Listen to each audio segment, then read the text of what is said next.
I'm really excited about our next guest.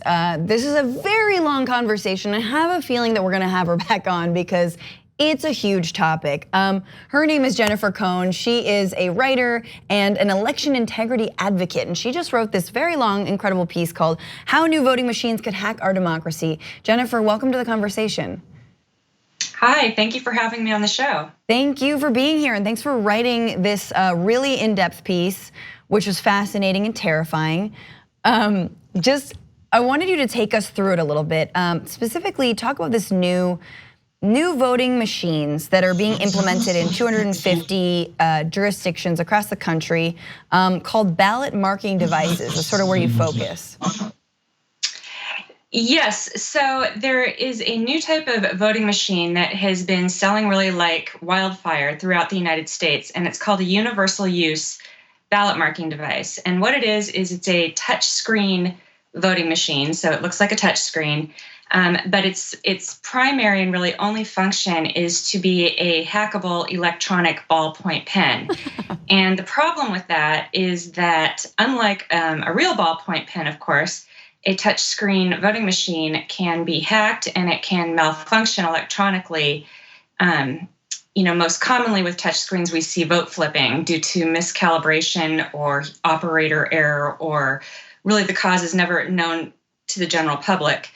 But that is sort of the concern when you put this machine between voters and their paper ballots. And there are additional concerns with these machines as well, but it's just adding an unnecessary layer of electronics that can really go wrong on election day. Yeah, I mean, I think one thing that happens whenever I read these kinds of stories is what is the oversight into our voting systems, and why and how and who and all of those questions, how are these being implemented, right? So like, what does that process look like? How does a jurisdiction decide, hey, we just need all these, new ballot marking devices, even though they're very hackable? Well, it's really hard. I can't read their minds, but many of these election officials have longstanding relationships now with voting machine vendors who, of course, have a primary profit motive more than a security motive. And so they're really the people that they hear from the most about the machines, not so much the truly independent election security experts. And as I wrote in my article, there's also a very alarming pattern of conduct that strongly suggests corruption may be influencing some of these decisions, by which I mean things like the vendors making donations to the decision makers in Philadelphia, who then chose this very controversial type of universal use ballot marking device called the Express Vote XL that experts and election integrity advocates were making absolutely a lot of noise about this and submitting lots of opposition, and they went ahead and got it anyway. It was only after the fact that someone in Pennsylvania figured out that the lobbyist for the vendor, ES&S, had made donations to the decision makers, and that actually gave the city of Philadelphia an opportunity to back out of the contract, but they decided to keep the contract, and they did find the vendor $2.9 million, but it wasn't a good look. Wow, no, not a good look for democracy generally. What happened exactly that they were fined because were the machines malfunctioned or? No, there was a law that they had to disclose if the vendor or its lobbyists had made any donations to the decision makers, and they didn't disclose that. So. Yeah. So in Philadelphia, I believe that they've only been used in one election.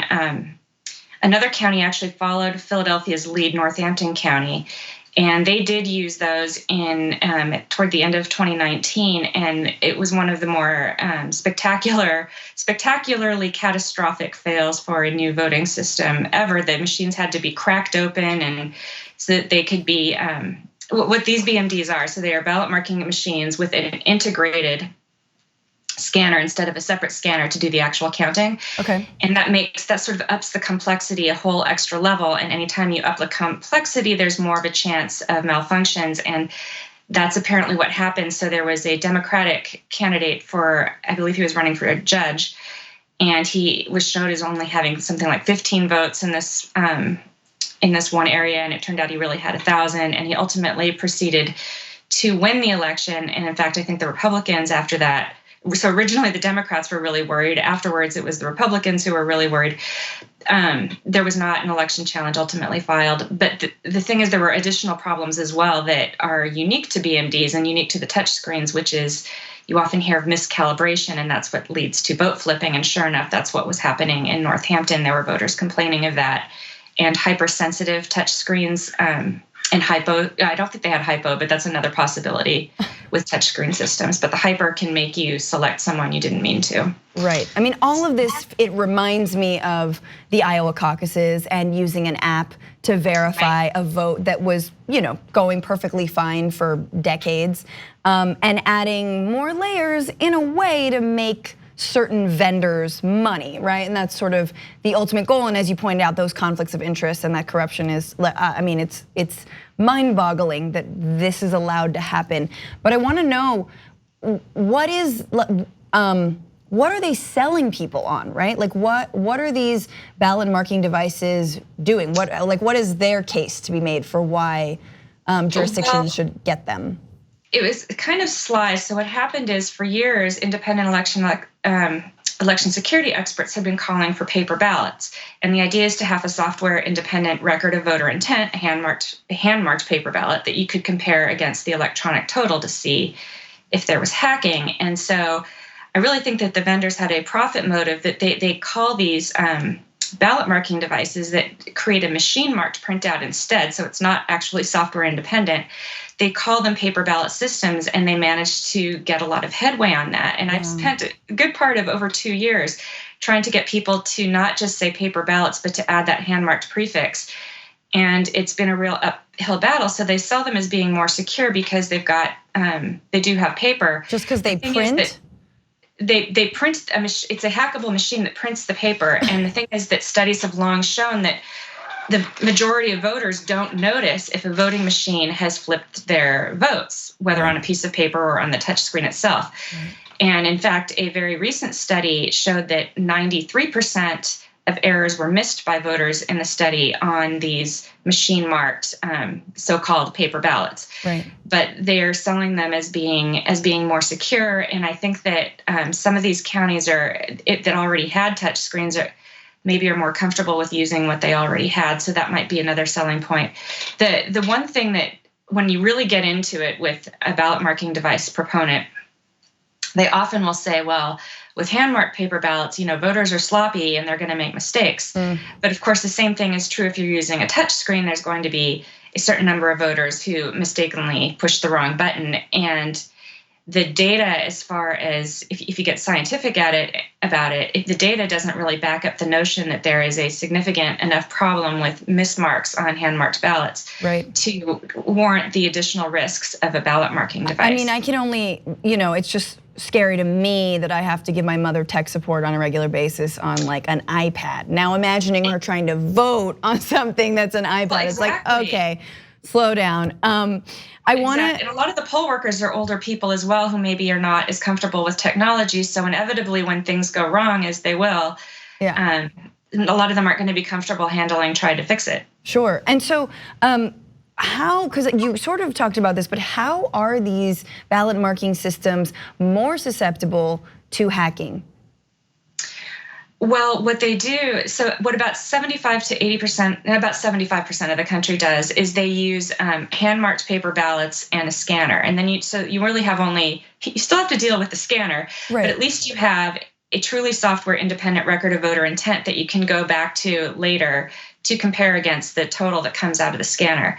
What these do is they still have the scanner either as a separate component or as an integrated component, but they still have that separate scanning computer. They add on an extra layer. Instead of the ballpoint pen, they're adding on this extra layer of another hackable touchscreen. And what people sometimes, I think, don't realize when you talk about hacking of voting machines is that they are, it's not so much that they may think, well, maybe one or two would be hacked, but that's a risk worth taking, I guess. In reality, all voting machines, whether you're talking about ballot marking devices or earlier touchscreens or scanners, they receive their programming before each election from centralized county or state computers. And so if you have hacking at that sort of centralized location, it can impact a vast number of, really all of the voting machines in the county or the state, depending on how it's set up. Right. So yeah, you can have problems happening on sort of a mass scale. Right, because that added layer of software is hackable. But the scanner, sort of the number, whenever I voted, it's been sort of number 2 pencil, put it through a scanner, done. That you're saying is not as hackable, or isn't, because there is no real software, it's just sort of internal to that machine. No, unfortunately, all voting equipment is incredibly insecure, and that includes the scanners, but you want to scale it down to the extent possible. So there certainly are some election integrity advocates that advocate hand counting in addition to the hand-marked paper ballots, actually hand counting at the polling place on election night, which I think would be the ideal solution. But we do have, at least in many places, including my state of California, some of the ballots are extremely long, right. And it's hard enough to keep election officials from really doubling up on their election equipment with these new touchscreen ballot marking devices. To get them to get rid of the scanners too, it's not going to happen, and it really would require, in many places, counting through the night and beyond. And we need to know the results now. So the idea is, what's that? We need to know the results immediately, right? Even if it's just 62% I feel like that's counting. a little bit of a myth. Maybe the media wants to know the results immediately. I don't think there are really any voters who say you need to know the results immediately, but I do want to say that hand marking doesn't delay the results at all. Scanning versus hand counting, I suppose, would maybe delay the results. Right. But so the idea is you want the least amount of equipment possible, and whether that's just scanners or even getting rid of the scanners, you don't need these ballot marking machines for universal use. They have been around for years for voters with disabilities, and they should remain available for that limited purpose. But due to security concerns, it's just really irresponsible, I think, to have deployed them, to have had so many jurisdictions, really, and this is just in the past several years that they've taken off. Right. We've had so many jurisdictions, and oftentimes it's the most populous counties that have purchased these systems, and they're going to be using them really for the first or just the second time in the primaries and in the general election. Wonderfully unsettling stuff. Jennifer Cohn, thank you for writing this article. Yes. How new voting machines could hack our democracy. Where can we find that article again? That is through the New York Review of Books. So you can just Google the New York Review of Books and my name, Jennifer Cohn, C-O-H-N, and you should be able to find it. Wonderful. Thank you for doing my job for me. Jennifer, hope to see you again on this show. Thank you. I'd like that very much. Yeah. All right. Take care. 2 easy ways to follow the Young Turks. One is hit the subscribe button down below. Then you're a TYT subscriber. And second is ring the bell. And when you do that on YouTube, you're notified of our videos.